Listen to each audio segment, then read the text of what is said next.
Dear students, इस video में आप पढ़ेंगे कोरोजन के बारे में। कोरोजन होता है deterioration of metal surface due to its reaction with air और वाटर। जब मेटल की सरफेस एयर और वाटर के कांटेक्ट में होती है तो उसका कलर चेंज हो सकता है, उसके ऊपर क्रैक्स आ सकते हैं, उसमें उसके ऊपर छोटे छोटे पिट्स बन सकते हैं। इसी को हम बोलते हैं डिटेरियोरेशन ऑफ मेटल सरफेस। ऐसा होता है बच्चों उस सरफेस के ऊपर कुछ सब्सटेंसेस के बनने के कारण, और ये सब्सटेंस बनते हैं मेटल्स की रिएक्शन से विद एयर और मॉइस्चर। इस पिक्चर में आप देख सकते हैं कोरोजन ऑफ आयरन। ये एक आयरन का पूल है और इसके ऊपर आप देख सकते हैं एक रेडिश ब्राउन कलर का सब्सटेंस है। ये रेडिश ब्राउन कलर का जो सब्सटेंस है ये है बच्चों रस्ट, और ये बनता है आयरन की रिएक्शन से विद एयर एंड मॉइस्चर। ये सब्सटेंस धीरे धीरे फ्लेक ऑफ होता रहता है जिससे मेटल की सरफेस जो है वो टूट रही है। और देखिए सब्सटेंस के बनने के कारण मेटल की जो सरफेस है उसका कलर भी चेंज हो गया है। सिमिलरली और मेटल्स में भी कोरोजन होता है और वो अलग अलग तरह से हमें दिखता है। जैसे सिल्वर के ऊपर अगर ब्लैकिश कलर की कोटिंग बन रही है तो सिल्वर का कोरोजन हुआ है, और ऐसा होता है सिल्वर के ऊपर सिल्वर सल्फाइड की लेयर बनने के कारण। ऐसे ही कॉपर में कोरोजन होता है कॉपर का ग्रीनिश हो जाने के कारण, जो कि होता है उसके ऊपर कॉपर हाइड्रोक्साइड और कॉपर कार्बोनेट की लेयर बनने के कारण। एल्युमिनियम में कोरोजन होता है उसकी शाइनिंग कम हो जाने के कारण, यानी एल्युमिनियम टार्निश होता है, और ऐसा होता है उसके ऊपर एल्युमिनियम ऑक्साइड की लेयर बनने के कारण। Electrochemical theory of corrosion of iron. Iron के कोरोजन को हम रस्टिंग भी बोलते हैं बच्चों, क्योंकि आयरन की सरफेस के ऊपर कोरोजन के दौरान बनता है एक सब्सटेंस जिसको हम बोलते हैं रस्ट। ये रेडिश ब्राउन कलर का सब्सटेंस होता है। तो चलिए समझने की कोशिश करते हैं कि ये सब्सटेंस कैसे बनता है। रस्टिंग में आयरन जो है वो बिहेव करता है एनोड, यानी आयरन की सरफेस जो है वो बिहेव करेगी एनोड। ठीक है, याद रखिए कि जो कोरोजन होता है वो होता है वोलेटिक सेल बनने के कारण किसी भी मेटल की सरफेस के ऊपर, यानी ऑक्सीडेशन रिडक्शन दोनों प्रोसेसेस के साइमल्टेनियसली होने के कारण। यहाँ पर इलेक्ट्रोलाइट भी होता है, एनोड भी होता है और कैथोड भी होता है। तो देखिए रस्टिंग ऑफ आयरन में आयरन जो है वो बिहेव करता है एज एनोड। तो देख सकते हैं आप आयरन ने 2 इलेक्ट्रॉन्स लूज किए हैं और वो बन गया है Fe2 पॉजिटिव। कैथोड जो है वो होता है बच्चों, देखिए वाटर प्लस ऑक्सीजन, वो होता है कैथोड। कैसे देखिए, अब वाटर में H पॉजिटिव आयन प्रेजेंट होते हैं और कुछ गैसेस जो है वो H पॉजिटिव आयन्स की अवेलेबिलिटी को और बढ़ाती हैं वाटर में। जैसे यहाँ पे आप देख सकते हैं CO2 गैस अगर वाटर में डिज़ोल्व है तो क्या करती है कि वो कार्बोनिक एसिड बनाती हैं, जिसकी डिसोसिएशन से आपके पास H पॉजिटिव आयन प्रेजेंट होते हैं वाटर में। तो ये जो H पॉजिटिव आयन हैं ये क्या करेंगे, अब देखिए ये H पॉजिटिव आयन प्लस जो ऑक्सीजन डिजॉल्व है वाटर में, इसमें यहाँ पे दोबारा देखेंगे, यहाँ पे देखिए ये वाटर की ड्रॉपलेट है। ठीक है, तो यहाँ पर जो ऑक्सीजन डिजॉल्व है प्लस उसमें जो H पॉजिटिव आयन है, ठीक है, अब ये दोनों जो है आपस में रिएक्ट करेंगे और इनको इलेक्ट्रॉन्स जो हैं वो कहाँ से मिले, ऑक्सीडेशन ऑफ आयरन से मिले, तो इससे बनेगा वाटर। तो आप ओवरऑल रिएक्शन को इस तरीके से लिख सकते हैं। देखिए 2Fe plus 4H positive plus O2, 2Fe2 positive plus 2H2। अब ये जो Fe2 पॉजिटिव आयन बना है ये फर्दर ऑक्सीडाइज होता है, क्योंकि देखिए अभी भी आपके पास इस जो वाटर ड्रॉपलेट है इसमें ऑक्सीजन है। ठीक है, तो अब ये ऑक्सीजन फर्दर क्या करेगा, इसको ऑक्सीडाइज करेगा। तो O2 plus 4H2O plus 4Fe2 positive से बन जाता है Fe2O3। अब ध्यान से समझिए इस चीज़ को कि पहले जो आयरन की ऑक्सीडेशन स्टेट थी वो थी +2, और Fe2O3 में आयरन की ऑक्सीडेशन स्टेट हो गई है बच्चों +3, तो यानी इसकी फर्दर ऑक्सीडेशन हुई है, राइट। और इस प्रोसेस में 8H पॉजिटिव भी प्रोड्यूस हुए जो कि इस वाटर ड्रॉपलेट में ही चले जाएंगे, यानी फर्दर जो है कोरोजन को फैसिलिटेट करेंगे वो। और अब ये Fe2O3 जो है ये कंबाइन करेगा कुछ वाटर मॉलिक्यूल्स के साथ में जो कि प्रेजेंट होंगे Fe2O3 में एज वाटर ऑफ क्रिस्टलाइजेशन। तो फिर आपके पास जो सब्सटेंस बनेगा वो बनेगा Fe2O3.XH2। इसी सब्सटेंस को हम बोलते हैं रस्ट। ये रेडिश ब्राउन कलर का सब्सटेंस होता है। तो आप देखेंगे ये वाटर ड्रॉपलेट थी, आयरन जो है वो यहाँ देखिए वाटर ड्रॉपलेट के अगल बगल से इलेक्ट्रॉन लूज करेगा, ठीक है, उधर मूव करेगा, ठीक है, इस साइड वाटर ड्रॉपलेट की साइड में उधर मूव करेगा और फिर वहाँ पर जो है उसका फर्दर ऑक्सीडेशन होगा Fe3 पॉजिटिव में, जो कि आपने यहाँ पे देखा था Fe3 पॉजिटिव में, ठीक है। और फर्दर ऑक्सीडेशन होने से आप देख सकते हैं कंपाउंड बन रहा है Fe2O3, वो वाटर मॉलिक्यूल्स के साथ कंबाइन करके बनाएगा Fe2O3.XH2O जो कि रेडिश ब्राउन कलर का सब्सटेंस है जिसको हम कहते हैं रस्ट। तो एक बार दोबारा देख लीजिए, डिफ़िकल्ट नहीं है। जो मेटल की सरफेस है यहाँ पे, आयरन की सरफेस है, वो बिहेव कर रही है एनोड, यानी वहाँ पे हो रहा है इलेक्ट्रॉन का लॉस, ऑक्सीडेशन। और जो वाटर ड्रॉपलेट है ये इसके अंदर जो H पॉजिटिव आयन है, ऑक्सीजन है, वो जो है वो एक कैथोड बना रहे हैं इसमें। तो यानी यहाँ पे एक इलेक्ट्रोकेमिकल सेल टाइप का बन गया, एक वोलेटिक सेल बन गया है। यहाँ पे एनोड है आयरन, कैथोड जो है यहाँ पे रिएक्शन मिक्सचर है, रिएक्शन साइट है, और जो इलेक्ट्रोलाइट है वो आपके पास वाटर है।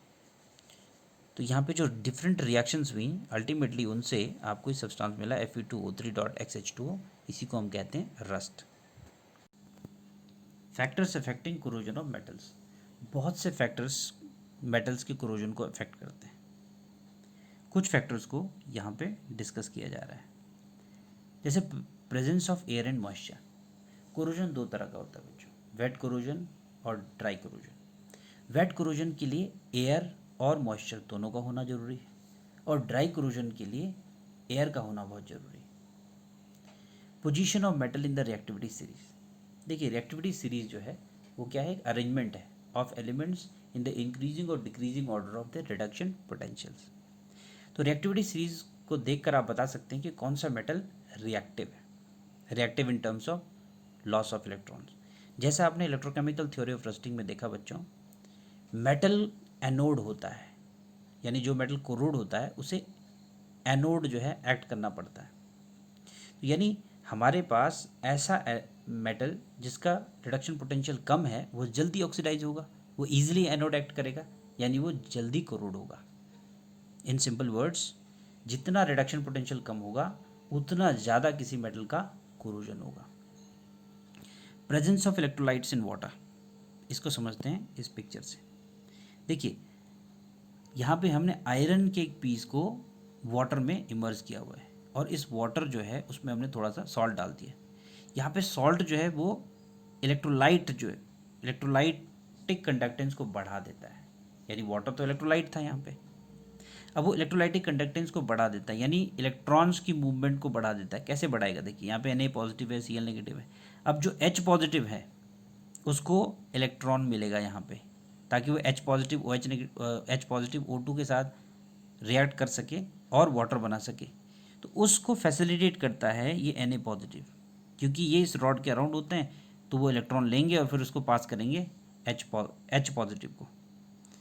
तो यानी यहाँ पे कंडक्टेंस जो है वो बढ़ जाती है। कंडक्टेंस बढ़ने के कारण जो है वो कोरोजन का रेट बढ़ता है। दूसरा ये है कि NaCl वाटर में होने के कारण क्या होगा कि इसका आयोनाइजेशन और बढ़ जाएगा, यानी H पॉजिटिव और ज़्यादा बढ़ जाएंगे। और आपको पता है इलेक्ट्रोकेमिकल थ्योरी ऑफ रस्टिंग में देखा आपने पीछे कि H पॉजिटिव की अवेलेबिलिटी बहुत मस्ट है। जितने ज़्यादा H पॉजिटिव होगा उतना ही ज़्यादा कोरोजन होगा, ठीक है।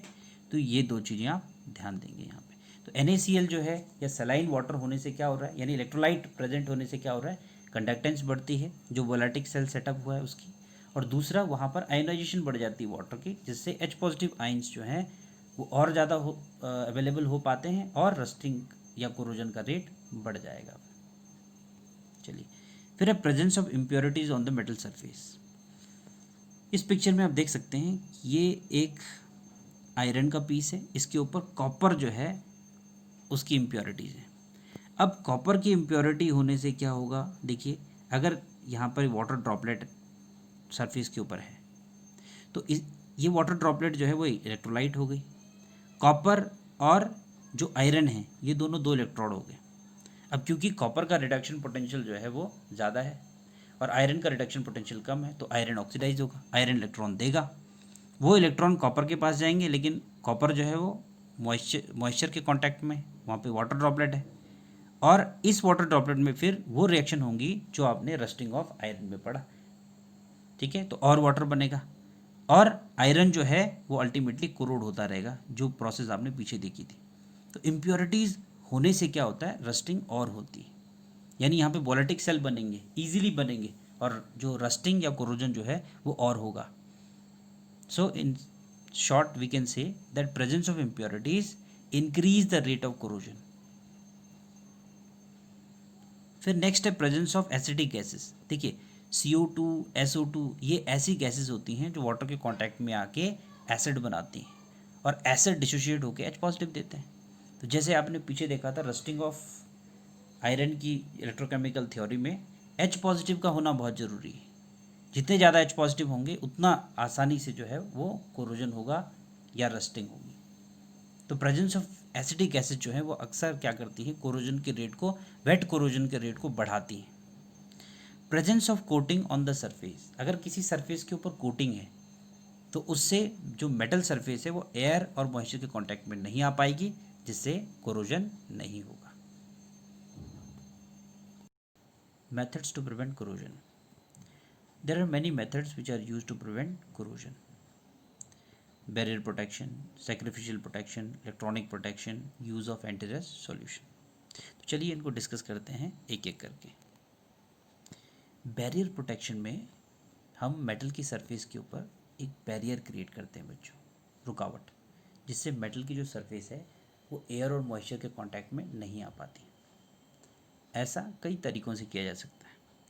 मेटल की सरफेस के ऊपर ऑयल अप्लाई करने से, ग्रीजिंग करने से, पेंटिंग करने से, और मेटल की सरफेस को इलेक्ट्रोप्लेट करने से with certain metals which do not corrode easily like tin and chromium. दूसरा है सैक्रिफिशियल प्रोटेक्शन। इस मेथड में हम मेटल की सरफेस के ऊपर किसी और मेटल को कोट करते हैं, यानी उसकी लेयर डेवलप करते हैं, और वो जो मेटल है वो काफ़ी रिएक्टिव होता है, यानी उसका जो रिडक्शन पोटेंशियल है वो उस मेटल से कम होता है जिसको हम प्रोटेक्ट कर रहे हैं। फॉर एग्जांपल आयरन, आयरन के ऊपर जब आप जिंक की लेयर डेवलप कर लेते हैं, इस प्रोसेस को हम गैल्वेनाइजेशन बोलते हैं। इससे क्या होता है बच्चों, आयरन की रस्टिंग को या कोरोजन को हम प्रिवेंट कर सकते हैं। कैसे, देखिए आयरन जो है उसका रिडक्शन पोटेंशियल है -0.44 और जिंक का रिडक्शन पोटेंशियल है -0.76। क्योंकि जिंक का रिडक्शन पोटेंशियल कम है तो वो आयरन से जल्दी ऑक्सीडाइज होगा, यानी वो एनोड जो है वो बनेगा कंपेयर टू आयरन, और इसके कारण क्या होगा कि उसका कोरोजन होगा, आयरन का कोरोजन नहीं होगा। इस प्रोसेस का फ़ायदा क्या है, देखिए कि अगर सरफेस टूट भी जाती है, यानी जो लेयर आपने बनाई है जिंक की, अगर वो टूट भी जाती है, इवन देन आयरन की रस्टिंग नहीं होती, क्योंकि फिर भी देखिए क्या होगा कि as compare to iron, right, zinc जो है क्योंकि उसका रिडक्शन पोटेंशियल कम है वो जल्दी से ऑक्सीडाइज होगा, वो एनोड बना रहेगा और उसकी कोरोजन होती रहेगी, जबकि आयरन जो है वो कोरोड नहीं होगा। ठीक है, चलिए तो आप घरों में भी यूज़ करते हैं galvanise sheet of iron. Next देखेंगे बच्चों इलेक्ट्रॉनिक प्रोटेक्शन क्या होता है।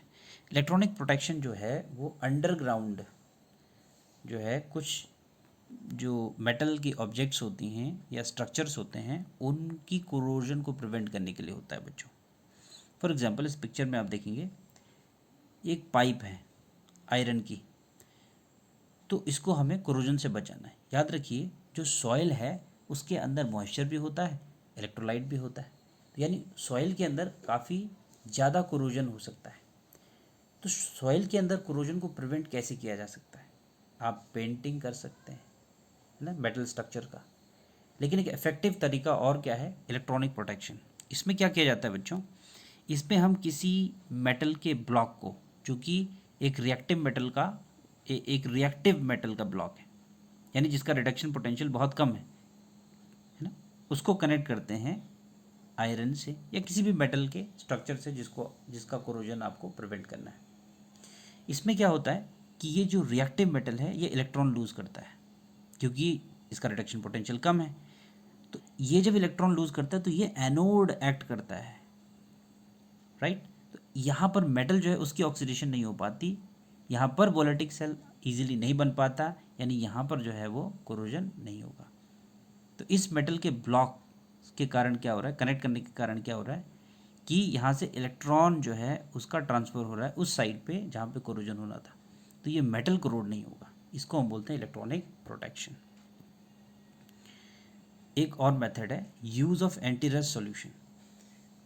एल्कलाइन क्रोमेट्स और फोस्फेट। एल्कलाइन क्रोमेट्स और फोस्फेट क्या होते हैं? जैसे सोडियम, पोटाशियम एट्सेट्रा, इनके क्रोमेट्स और फोस्फेट्स। ये जो सॉल्यूशंस होते हैं, अगर आप इनमें मेटल्स को डिप करते हैं और मेटल्स के ऊपर इनकी एक लेयर बन जाती है, तो ये क्या करते हैं बच्चों? कोरोजन को प्रिवेंट करते हैं। कैसे? ये एल्कलाइन है, तो ये H पॉजिटिव आयन जो है होते हैं मॉइस्चर में, अगर सरफेस के ऊपर मॉइस्चर सेटल होता है उसको हटाते हैं, H पॉजिटिव आयन को हटाते हैं। और अगर H पॉजिटिव आयन नहीं रहेगा तो वेट कोरोजन जो है वो मेटल का नहीं हो पाता। तो अगर आयरन की जो सरफेस है उसको आप डिप करते हैं इन सॉल्यूशंस में, तो अगर इन सॉल्यूशन की लेयर उसके ऊपर बनी रहती है तो वहाँ पर H पॉजिटिव आयन जो है अवेलेबल नहीं हो पाएगा कोरोजन के लिए। तो इस तरीके से आप रस्टिंग को प्रिवेंट कर सकते हैं। चलिए, तो ये थे अलग अलग तरीके। अब इन दोनों तरीकों को हम क्या कहते हैं बच्चों? Cathodic protection. ऐसा क्यों? देखिए, यहाँ पर आपने जो मेटल है उसको क्या बनाया? कैथोड बनाया, क्योंकि ये जो चीज़ है जिंक, यहाँ पे वो एक्ट कर रहा है एनोड, इसका कोरोजन हो रहा है। सिमिलरली इस मेथड में भी आपने इसको एनोड बनाया, लेकिन जो मेटल जिसका आपने कोरोजन प्रिवेंट करना है इसको कैथोड बनाया। इसीलिए इन दोनों तरीकों को हम कैथोडिक प्रोटेक्शन भी बोलते हैं। इसके अलावा भी बहुत से तरीके होते हैं बच्चों, जिसको आप हायर क्लास में पढ़ेंगे। तो 12th में आपको इतने ही जो मेथड्स हैं उनको पढ़ना है। Thank you.